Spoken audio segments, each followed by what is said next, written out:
Hello everyone, अब हम पढ़ने जा रहे हैं decimal form of a rational number. Rational number normally हम पी अपॉन क्यू फॉर्म वाले को बताते थे, जहां पी एंड क्यू क्या होते थे, इंटीजर। तो वो नॉर्मल नंबर्स थे। कभी हमारे सामने डेसिमल फॉर्म में नंबर आ गया तो कैसे आइडेंटिफाई करेंगे, उसी के लिए ये टॉपिक को हम पढ़ने जा रहे हैं। क्या करेंगे, यहाँ पे हम रेशनल नंबर का डेसिमल फॉर्म निकालेंगे जिससे कुछ हमें कंक्लूजन मिले। चलिए देखते हैं रेशनल नंबर कौन कौन से हैं। कि भाई सपोज 1/2 दिया हो तो 1 को 2 से मैं डिवाइड करूं तो क्या मिल सकता है। कि भाई अगर मैं 1 को 2 से डिवाइड करने की कोशिश करूं तो कहूंगा यार 1 को इससे डिवाइड नहीं किया जा सकता, इसलिए पॉइंट लिखना पड़ेगा और पॉइंट के बाद 0 लिखना पड़ेगा। तो तभी कहेंगे बच्चा सर यहाँ पॉइंट यूज किया तो यहाँ भी पॉइंट यूज करो। मैंने कहा यार अब 2 5 10 हो जाएगा तो यहाँ क्या बचेगा, 0। मतलब आंसर क्या आया, 0.5। तभी बच्चे ने कहा कि सर जी अगर हम इसी की जगह 1/2 की जगह मैं कुछ ऐसा लिख दूं कि 2/5। आप ऑब्जर्व करोगे तो पता चलेगा यहां मैं जो भी नंबर ले रहा हूं वो कैसे ले रहा हूं, लोएस्ट टर्म में। कैसे, लोएस्ट टर्म में। क्यों, 2/5 का एक्चुअल अगर मैं ऐसे दूसरे तरीके से लिखूं तो इसे 4/10 भी लिख सकता था, 4/10। लेकिन ऐसा हम नहीं लिख सकते क्योंकि उसे हमेशा लोएस्ट टर्म में लिखना चाहिए, ठीक है, ताकि हमें पता चले कि ये दोनों जो नंबर है ना, ये दोनों सिर्फ 1 से डिविजिबल है। किससे, 1 से, क्योंकि अभी ये कटिंग हो चुके हैं। अच्छा एक और बात, यानी कि इन दोनों का HCF क्या है, 1 है। यानी कि ये दोनों कैसे हैं, को प्राइम नंबर। क्या है, को प्राइम नंबर। यहां भी आपको 2 and 1 दिख रहे होंगे, उसमें पता चल गया होगा कि दोनों के दोनों नंबर एक ही ऐसा नंबर है जिससे डिविजिबल है, वो है 1। यानी कि उसका HCF क्या होगा, इस दोनों नंबर का 1। अच्छा सर इन दोनों का HCF 1 होगा, इसका मतलब तो ये दोनों भी को प्राइम। यस, जो भी रेशनल नंबर होते हैं उसके ऊपर और नीचे मतलब न्यूमरेटर एंड डिनोमिनेटर हमेशा कैसे होते हैं, उनका HCF 1 ही होता है, क्योंकि हम उसे हमेशा लोएस्ट फॉर्म में लिखते हैं। ये बात याद रखना। चलिए 2 को 5 से डिवाइड करेंगे तो क्या होगा। मैंने कहा 2 को अगर 5 से डिवाइड करूं तो मैं कह सकता हूं कि 2 के बाद मुझे पॉइंट करके 0 रखना पड़ेगा। तो यहां भी बच्चे ने कहा भाई हमें डेसिमल का रूल्स पता है, हम यहां भी 0 एंड पॉइंट रख देंगे। तो क्या होगा, 5 4 20। यहाँ पे क्या आ गया, 0। तो यहाँ मुझे मिला 0.4। तभी मैंने कहा कोई और नंबर उठाते हैं। तो तीसरा हमने उठाया 3/10। अच्छा 3/10 ये थोड़ा आसान है क्योंकि नीचे 10 होना तो बच्चा तुरंत कह सकता है sir this is look like 0.3। This is 0.3। अच्छा इन तीनों नंबर्स को मतलब डेसिमल फॉर्म को देख के मुझे एक बात पता चली कि यहाँ पे ये नंबर 0 पॉइंट होके 1-2 डिजिट के बाद रुक जा रहे हैं, ये भी रुक जा रहा है, ये भी रुक जा रहा है। अगर यहाँ 100 होता तो यहाँ 0.03 लिख देते हम, तो भी ये नंबर यहाँ 2 डिजिट के बाद स्टॉप हो जाता। मतलब ये सारे के सारे जो भी नंबर हमें दिख रहे हैं, ये सारे के सारे जो भी नंबर हमें दिख रहे हैं वो सारे के सारे कैसे हैं, टर्मिनेटिंग। कैसे हैं, टर्मिनेटिंग। अब बच्चे सोचने लगे सर ये क्या लिख दिया। मैंने कहा देखो ये नंबर आफ्टर पॉइंट मतलब आफ्टर डेसिमल, ठीक है, सर्टेन डिजिट के बाद ये नंबर स्टॉप हो जा रहे हैं और स्टॉप को दूसरी लैंग्वेज में बुलाते हैं टर्मिनेट होना। मतलब ये डेसिमल फॉर्म कैसा है, टर्मिनेटिंग। कैसा है, टर्मिनेटिंग। अच्छा सर यानी कि ये स्टॉप हो जा रहे हैं तो टर्मिनेटिंग फॉर्म है, तो ये टर्मिनेटिंग फॉर्म होने के कोई तो रीज़न होंगे, क्योंकि ऐसा ज़रूरी थोड़ी है कि हर बार टर्मिनेटिंग मतलब स्टॉप हो जाए ऐसा फॉर्म आए। मैंने कहा सही बात है। चलिए ऑब्जर्व करते हैं हमारे एग्जाम्पल पर से कि हमें क्या क्या ऐसी मतलब रूल्स पता चले कि जिससे सिर्फ टर्मिनेटिंग फॉर्म आया। मैंने देखा एक तो सारे के सारे लोएस्ट टर्म में थे तो वो तो होने ही वाले हैं, लेकिन मैंने देखा यहाँ पे 2 था नीचे, किससे डिवाइड किया हमने, 2 से। यहाँ कौन था, 5 था। कौन था, 5 था। यहाँ मैंने देखा 100, अरे सारे के सारे नंबर अलग हैं। मैंने कहा बिल्कुल नहीं, यहाँ आपने 5 and 2 को देखा, सेम वे यहाँ 100 के अंदर आपको अगर पता हो तो कि 100 का अगर आप प्राइम फैक्टराइजेशन करो, यहाँ सपोज में अगर 100 का प्राइम फैक्टराइजेशन करूँ तो कहूँगा 250 225 5 5 एंड 5 1 दैट मीन्स यहाँ 100 के अंदर एक्चुअली 2 टाइम होता है एंड 5 2 टाइम होता है, मतलब उसके अंदर भी एक्चुअली 2 एंड 5 ही था। तो बच्चे को तुरंत आइडिया आ गया कि सर यानी कि आप ये कहना चाहते हो कि व्हेनेवर इन डिनोमिनेटर आइदर 2 और 5 और बोथ, आइदर 2 और 5 और both, then we can say the decimal form is terminating. Its decimal form is terminating. तो सर कभी ऐसा आता है कि टर्मिनेट ना हो और नंबर चलता ही जाए? मैंने कहा डेफिनेटली। चलिए देखते हैं ऐसे कुछ एग्जाम्पल, ऐसे रेशनल नंबर के एग्जाम्पल जिसका डेसिमल फॉर्म नॉन टर्मिनेटिंग हो। ठीक है, तो चलिए अगर कभी 1/3 आपके पास आ जाता, 1/3, तो बच्चा कहता सर 1 और 3 दोनों ही सिर्फ 1 से डिविजिबल है, मतलब ये भी लोएस्ट टर्म में है और ये भी को प्राइम नंबर्स है। तो यहाँ पे अगर मैं 1 को 3 से डिवाइड करने की कोशिश करूँ तो क्या होगा? 1 को अगर 3 से डिवाइड करने की कोशिश करोगे तो आप 1 के पास पॉइंट करके 0 लगाओगे। मैं भी यहाँ 0 एंड पॉइंट लगाऊंगा क्योंकि यहाँ मैंने डेसिमल यूज़ किया। देखो 3 3 हो जाता है 9, तो यहाँ बचेगा फिर से 1। क्यों? 10 में से 9 जाएगा तो 1। अच्छा, अब यहाँ एक और अगर मैं 0 लेके यहाँ नीचे लाऊं, क्यों? क्योंकि पॉइंट के बाद आप चाहो उतने 0 लगा सकते हो, ठीक है, विदाउट एनी कॉस्ट। अच्छा सर जी, अगर मैं फिर से 3 3 9 करूँ तो कोई प्रॉब्लम? मैंने कहा फिर से 1 मिलेगा। दैट मीन्स ये प्रोसेस कंटिन्यूसली चलती रहेगी। 1 आता रहेगा, मैं 0 रख के फिर से 3 3 9 3 3 9 करता रहूँगा। तो इसका आंसर मिलता 0.33333333। अच्छा, उसी की जगह अगर मैं ऐसा कर दूं कि सर जी यहाँ पे कभी ऐसा आ जाए कि भाई 1/6 या फिर 5/6, कोई भी ऐसा नंबर ले लेते हैं। यहाँ पे देखा मैंने दोनों के क्या है, HCF 1 है। अच्छा सर यहाँ 6 लिया, 6 में तो 2 भी है। मैंने कहा देखो यहाँ पे 2 और 5 साथ में हो या तो अकेला हो तो चलेगा, लेकिन 2 और 5 के साथ कोई और नंबर आ गया, ठीक है, कोई और नंबर आ गया तो मतलब समझ लो धोखा हो गया, मतलब समझ लो धोखा हो गया। फिर हमेशा ये हमें SR फॉर्म ही देगा जो कंटिन्यूसली चलता जा रहा हो, जो नॉन टर्मिनेटिंग हो। लेट्स टेक 5/6 करके देखते हैं कि क्या सच में ऐसा होता है। 5/6 करने के लिए मैंने कहा यहाँ पॉइंट करके 0 करना पड़ेगा, यहाँ भी मुझे 0 पॉइंट लिखना पड़ेगा। तो मैंने कहा यार अब यहाँ पे क्या करें? मैंने कहा 6 8 क्या हो जाता है 48, क्या हो जाता है 48। फिर यहाँ बचेगा क्या 2। अच्छा, तो मैंने कहा यार यहाँ से 0 नीचे उतारते हैं तो क्या करेगा बच्चा? 6 3 18, फिर बचेगा 2। क्यों? 20 में से 18 जाने पर 2। अगेन मैं अगर 0 उतारूँ तो फिर से 20, मतलब बच्चा फिर से लिखेगा 6 3 18 and this process will go on. यहाँ पे भी 3 गो ऑन। तो इसका आंसर क्या मिलता? 0.833333। तो यहाँ हमने देखा कि ये दोनों ही फॉर्म कैसे है, ये दोनों ही फॉर्म कैसे है कि भाई ये दोनों फॉर्म में अगर हम ऑब्जर्व करें तो this is non terminating, this is non terminating, मतलब ये गाड़ी कंटिन्यूसली बढ़ रही है। देखो नंबर कंटिन्यूसली बढ़ता जा रहा है, बढ़ता जा रहा है, बढ़ता जा रहा है, इसलिए इसे नॉन स्टॉप की जगह मैं नॉन टर्मिनेटिंग कहना पसंद करूंगा। साथ में नॉन टर्मिनेटिंग के साथ मैंने कहा यहाँ पे नंबर्स रिपीट हो रहे हैं, यहाँ 3 3 3 3, यहाँ भी 3 3 3 3, तो मैं उसे बुला लूंगा रिकरिंग या फिर रीअकरिंग भी बुला सकते हैं।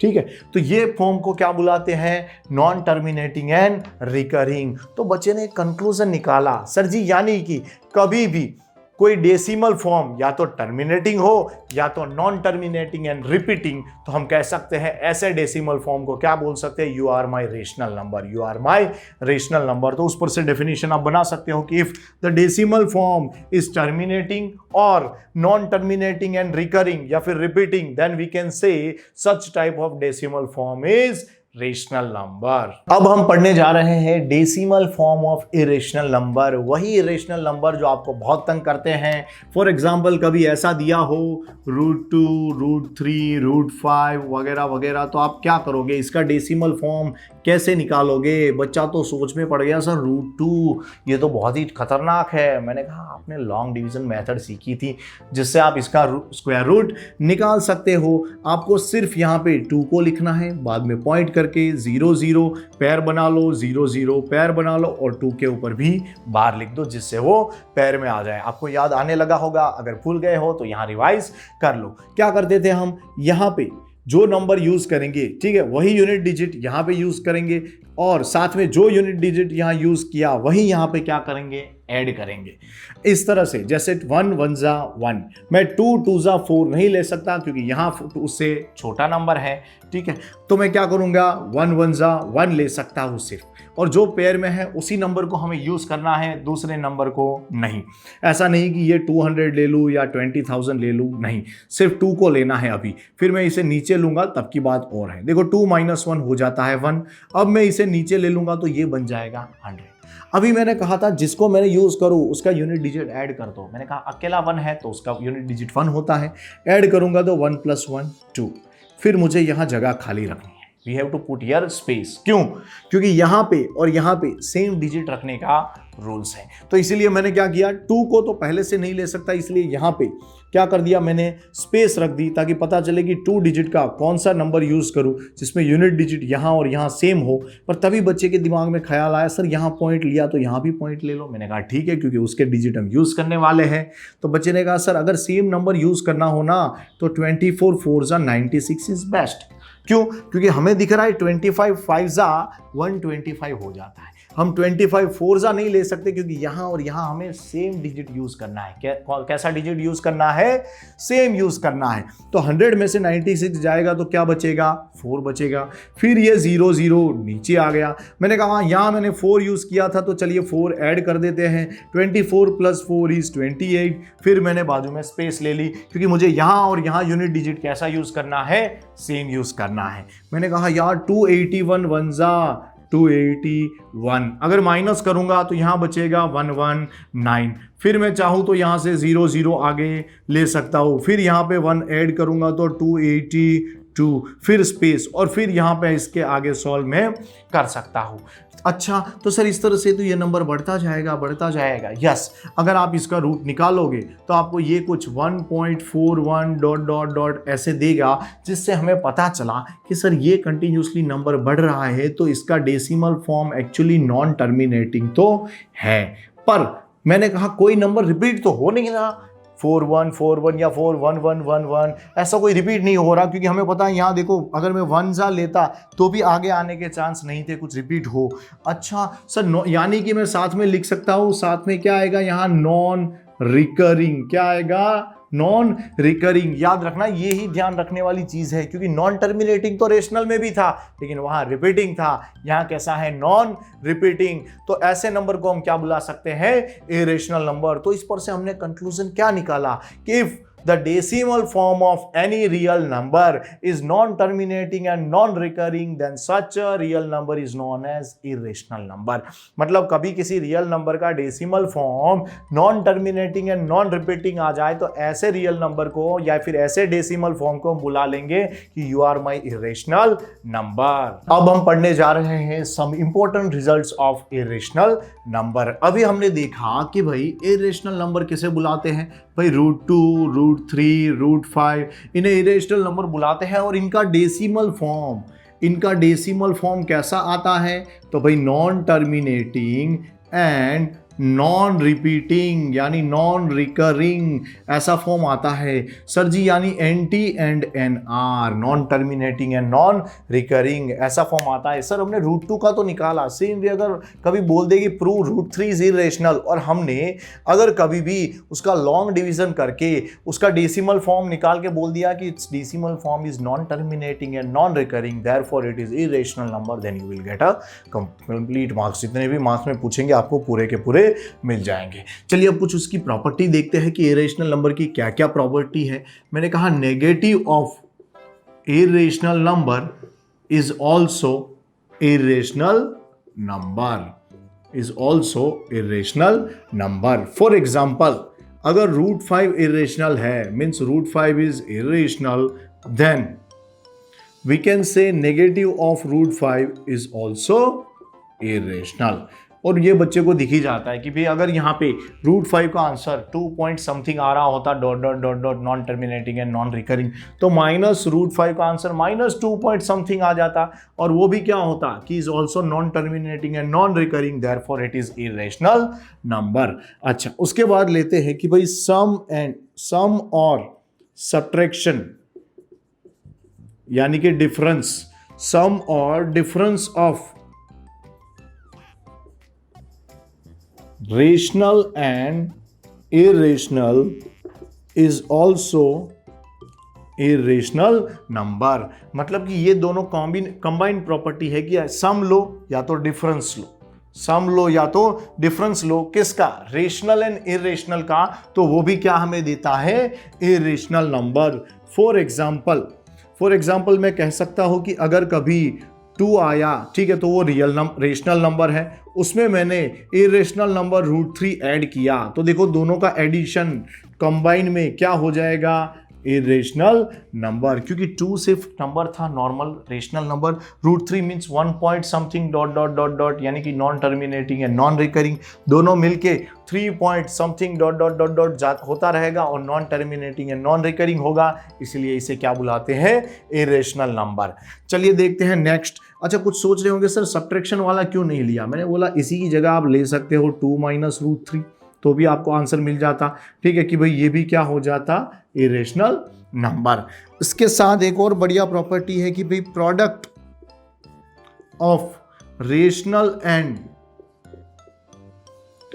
Irrational is also irrational number, मतलब आप रेशनल एंड इरेशनल का आप प्रोडक्ट करो तो भी वो कैसा मिलता है, इरेशनल नंबर। फॉर एग्जाम्पल, अगर मैं 2 लूँ और उसके साथ √5 को मल्टीप्लाई करूं तो जो टोटल मिलेगा वो कैसा मिलेगा, इरेशनल नंबर। अच्छा, 2 कैसा था, रेशनल, √5 कैसा था, इरेशनल, दोनों का प्रोडक्ट करेंगे तो 2√5, इसका कभी भी डेसिमल फॉर्म 2 इंटू √5 का कभी भी decimal form non terminating and recurring नहीं आएगा, non terminating and non recurring आएगा, इसी वजह से इसे हम इरेशनल नंबर बुलाते हैं। अच्छा, इसके बाद हम देखें कि भाई डिवीजन की बात करें कि भाई सपोज 2/√5 ले ले, तो यहां हमने देखा 2 को √5 से डिवाइड करो तो देखो ये P/Q फॉर्म आ गया, तो मैंने डायरेक्टली बता सकता हूं दिस इज इरेशनल, देयरफॉर, ठीक है, यहां पे ये इरेशनल है, या फिर this is not integer, P/Q form दिया है जहां पे Q is not integer, therefore this 2/√5 is irrational number. मतलब डिवीजन के टाइम भी रेशनल एंड इरेशनल दिए हो तो whole number will be irrational number. अब हम देखने जा रहे हैं decimal form to P/Q means rational form. अब तब हमने क्या पढ़ा कि P/Q मतलब रेशनल फॉर्म था, तो उसे हमने किस में कन्वर्ट किया, डेसिमल में। अब हम उसका उल्टा कि डेसिमल हो और उसे P/Q में कभी कन्वर्ट करना हो तो कैसे करेंगे, चलिए अब देखते हैं। पहले मैं टर्मिनेटिंग के कुछ एग्जांपल लूंगा कि भाई 0.5 अगर कभी आपको दिया हो तो आप क्या करोगे, इसे 5/10 सिंपली लिख सकते हो कि भाई पॉइंट के बाद जितने डिजिट हो उससे क्या कर देना है, 1 के पीछे 0 लगा के डिवाइड कर देना है। लाइक पॉइंट के बाद 1 डिजिट है तो मैं 10 से डिवाइड करूंगा, अगर पॉइंट के बाद ज़्यादा डिजिट होते लाइक 2 डिजिट होते तो मैं किससे डिवाइड करता, 100 से, अगर 3 डिजिट होते तो 1000 से।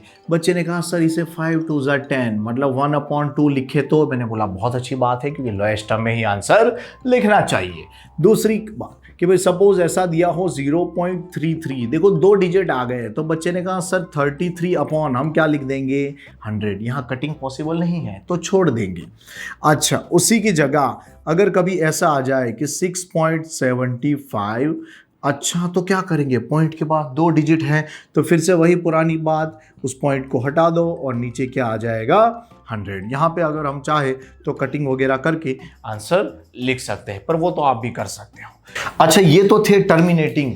अब हम देखते हैं कि अगर कभी नॉन टर्मिनेटिंग फॉर्म आ जाए तो क्या करेंगे। नॉन टर्मिनेटिंग मतलब 0.33333 ऐसे फॉर्म आ गए तो मैंने कहा कोई टेंशन नहीं है, इसको एक काम करो, इसके एक स्टेप बाय स्टेप एक प्रोसीजर है, मैं अभी मैं दिखाता हूँ। अगर उसे अच्छे से समझ लोगे तो आपसे जो भी मैं एक्सरसाइज के समझ करवाऊंगा वो आपसे यू बन जाएंगे, और कहीं डाउट लगे तो आप देख लेना कंप्लीट वीडियो।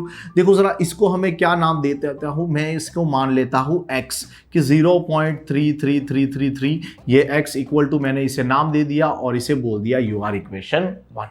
अब तक क्या था कि पॉइंट के बाद अगर 1 डिजिट हो तो डिवाइड बाई 10 करते थे, 2 डिजिट हो तो डिवाइड बाई 100 करते थे, 3 डिजिट होते तो मैं डिवाइड बाई 1000 करता। यहाँ पे मल्टीप्लाई की प्रोसीजर है, यहाँ जितने डिजिट रिपीट हो रहे होते हैं, लाइक यहाँ पे 3333 रिपीट हो रहा है तो मैं इसे शॉर्ट में 0.3 बार भी लिख सकता हूँ। ये बार रिप्रेजेंट करता है कि जिसके भी ऊपर हो उतने डिजिट रिपीट हो रहे हैं। अगर 1 के ऊपर हो तो 1, 2 के ऊपर हो तो 2, 3 के ऊपर हो तो 3। यहां मैंने देखा 333 मतलब एक ही डिजिट रिपीट हो रहा है तो मैं इससे मल्टीप्लाई कर दूंगा 10 से। इस इक्वेशन 1 को हमें मल्टीप्लाई कर देना है 10 से। तो बच्चे ने सोचा सर अगर दो डिजिट रिपीट हो रहे होते तो मैंने कहा मल्टीप्लाई बाय 100, अगर 3 हो रहे होते तो multiply by 1000। This is the simple procedure. अच्छा, तो यहां पे हमें क्या कर देता हूं, multiply by 10 on both side, अच्छा, तो क्या होगा, x की जगह क्या आ जाएगा 10x। यहां पे अगर मैं मल्टीप्लाई करूंगा तो ये पॉइंट एक राइट साइड शिफ्ट लेगा और यहां पे हो जाएगा 3.33333 विच इज आर इक्वेशन 2। यहां पे याद रखना, अगर यहां पे 2 3 2 3 ऐसे होता तो मैं किससे मल्टीप्लाई करता 100 से। क्यों? क्योंकि 2 डिजिट रिपीट होते, बट यहां पे सिर्फ एक रिपीट हो रहा है, इसलिए मैंने मल्टीप्लाई बाय 10 किया। फिर सिंपली आपको क्या करना है 2 - 1, इक्वेशन 2 - 1, इक्वेशन 2 था 10x इक्वल टू 3.333333। 1 क्या था, 1 था x इक्वल टू 0.333333। मैंने कहा याद रखना, सब्ट्रैक्शन के समय एक बात याद रखनी है, डेसिमल के नीचे डेसिमल लगाओ और आजू बाजू के डिजिट लिखो ताकि माइनस करने में कोई गलती ना हो। यह बहुत ही अच्छे से ध्यान रखना। क्या कहा मैंने, डेसिमल के नीचे डेसिमल लिखो। और मुझे पता है कि यहाँ 0.3333 है तो उसके आगे 0 और बाद में 33 लिखा, जिससे यहाँ माइनस करने में आसानी हो। 10 time x minus 1 time x क्या हो जाता है 9x। ये तो सिंपल है कि 10x minus 1x is 9x। अच्छा सर 3 - 0 इज 3 एंड यहाँ 3 - 3 0 0 0 एंड सो ऑन। पॉइंट के बाद 0 लिखने की जरूरत नहीं है, तो मैं इसे सिर्फ 3 भी बुला सकता हूँ। ये 9 अगर डिवाइड में जाता तो x इक्वल टू 3/9। बच्चे ने कहा सर 3 3 जा, तो मैंने इसे लिख दिया 1/3। देखो x की वैल्यू 1/3 आई, पहले x की वैल्यू 0.333 थी, मतलब x की ही मैं वैल्यू ढूंढ रहा था p/q फॉर्म में, जो मुझे यहाँ मिल गई किस फॉर्म में, p/q फॉर्म में। तो ये हमारा आंसर आ गया। देखो जरा, ये p/q फॉर्म में है 1/3, 1 / 3 करोगे तो आपको यही आंसर मिलेगा। Thank you.